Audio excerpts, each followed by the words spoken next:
देखिए, उस पे जो लीगल तरीके हैं, उस पे हम लोग सारा अपना रहे हैं और बार-बार हमारे सरकार की तरफ से उनको आगाह किया जाता है और प्रोटेस्ट भी ये किया जाता है कि इस तरह के अगर कोई काम हो रहा है तो इस तरह के अगर अत्याचार ऐसे इंस्टेंसेस हो रहे हैं तो उसको रोकथाम करें। देखिए, हम लोगों का देश हमेशा हम लोगों ने पॉलिसी बनाई है कि जो भी माइनॉरिटी कम्युनिटी है और वो देशों में अगर वहाँ आना चाहती है, पनाह पाना चाहती है, तो आज से नहीं, हमारा भारत तो इसके लिए मशहूर है कि यहाँ से पारसी से लेके ज्यू से लेके सब लोग यहाँ पे आर्मीनियन से लेके हमारे देश में, हमारी देश की संस्कृति में पनाह पाए हैं और एक मिलजुल के रहें। इसीलिए हम लोगों का भारत देश इतना महान देश आज भी है। तो सबके लिए हमारे देश के दरवाजे, जो भी अगर कहीं पे ऑपरेशन हो रहा हो, कहीं का अत्याचार हो रहा है, माइनॉरिटीज़ हो, तो उसके लिए तो हमने एक पॉलिसी बनाई कि आप यहाँ पे आ सकते हैं। हमें आने का मौका मिला है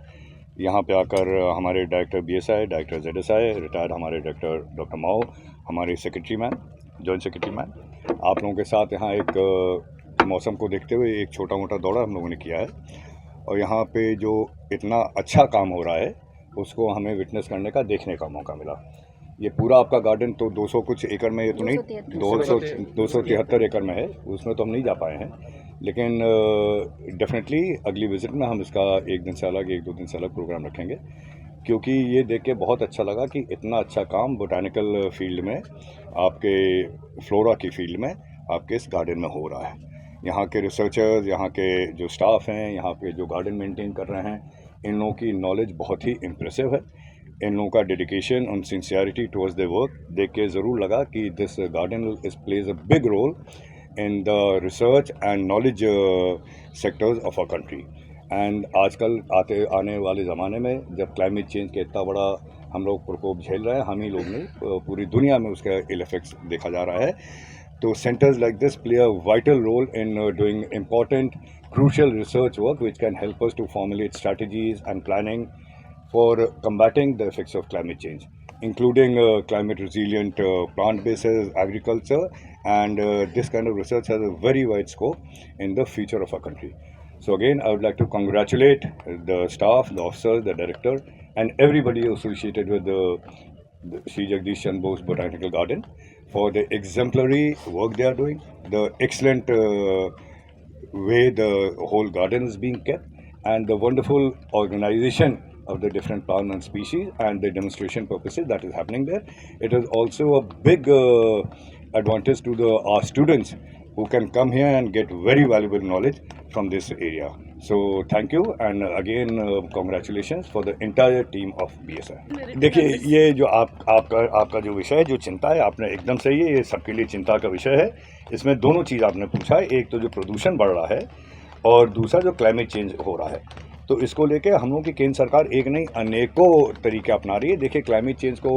उसको फेस करने के लिए हम लोगों के मिटिगेशन स्टेप्स हैं कि कैसे उसको रोका जाए, कम किया जाए, प्रदूषण कम हो, हमारे ग्रीन हाउस गैस का एमिशन कम हो, और वो हर सेक्टर में उसको हम लोग वो स्टेप्स लगा रहे हैं। और उसके साथ साथ हम लोग मिटिगेशन के साथ साथ अडेप्टेशन की भी टेक्निक ढूंढ रहे हैं कि जब तक ये इफेक्ट में आएगा तब तक जो हमारी जनता, हमारे लोग हैं, हमारे जो ये फार्मर्स हैं, उनको कैसे बचाया जाए, तो वो आपदा से कैसे बचाया जाए। तो उसके लिए भी हमारे अडेप्टेशन प्लानिंग में भी हमारा नेशनल अडेप्टेशन प्लान तैयार हो रहा है। अब ये चीज़ें वर्ल्ड फोरम पे जाती हैं, तो उसके लिए भी हमारे क्लाइमेट ये जो ये UNCCC के जो फोरम्स होते हैं, कॉप्स होते हैं, उसमें भी हम लोग अपने देश का पूरी प्लानिंग उनके सामने रखते हैं और उनसे यथास्थित वो मदद भी मांगते हैं कि आपको इस चीज़ में मदद करना है। तो एक बहुत बड़ा टॉपिक है, जैसा कि मैम ने कहा, उसमें तो अलग चीज़ है, लेकिन आप एकदम निश्चिंत रहिए कि हम लोगों का देश और माननीय प्रधानमंत्री का खुद का ये एक बहुत बड़ा इनका ये फोकस रहता है कि क्लाइमेट चेंज को लेकर हम लोग इसको, क्लाइमेट चेंज के उसको रोका भी कैसे जाए, और अगर हो रहा है तो अपने जनता को, अपने परिवार को, अपने देश को उससे बचाए भी कैसे जाए। इस पर बहुत सारे कदम, बहुत सारी पॉलिसी, बहुत सारे प्रोग्राम ऑलरेडी ग्राउंड पे चल रहे हैं। देखिए, उस पे जो लीगल तरीके हैं उस पे हम लोग सारा अपना रहे हैं और बार-बार हमारे सरकार की तरफ से उनको आगाह किया जाता है और प्रोटेस्ट भी ये किया जाता है कि इस तरह के अगर कोई काम हो रहा है तो इस तरह के अगर अत्याचार ऐसे इंस्टेंसेस हो रहे हैं तो उसको रोकथाम करें। देखिए, हम लोगों का देश हमेशा हम लोगों ने पॉलिसी बनाई है कि जो भी माइनॉरिटी कम्युनिटी है और वो देशों में अगर वहाँ आना चाहती है, पनाह पाना चाहती है, तो आज से नहीं, हमारा भारत तो इसके लिए मशहूर है कि यहाँ से पारसी से लेके, ज्यू से लेके, सब लोग यहाँ पे, आर्मीनियन से लेके हमारे देश में, हमारी देश की संस्कृति में पनाह पाए हैं और एक मिलजुल के रहें। इसीलिए हम लोगों का भारत देश इतना महान देश आज भी है। तो सबके लिए हमारे देश के दरवाजे, जो भी अगर कहीं पे ऑपरेशन हो रहा हो, कहीं से अत्याचार हो रहा है, माइनॉरिटीज़ हो, तो उसके लिए तो हमने एक पॉलिसी बनाई कि आप यहाँ पे आ सकते हैं। নাটা জেলি আর পানীয়র এক অসম কম্বিনেশন ড্রিঙ্কো চিল থাকতে চান ড্রিঙ্কো চা বান।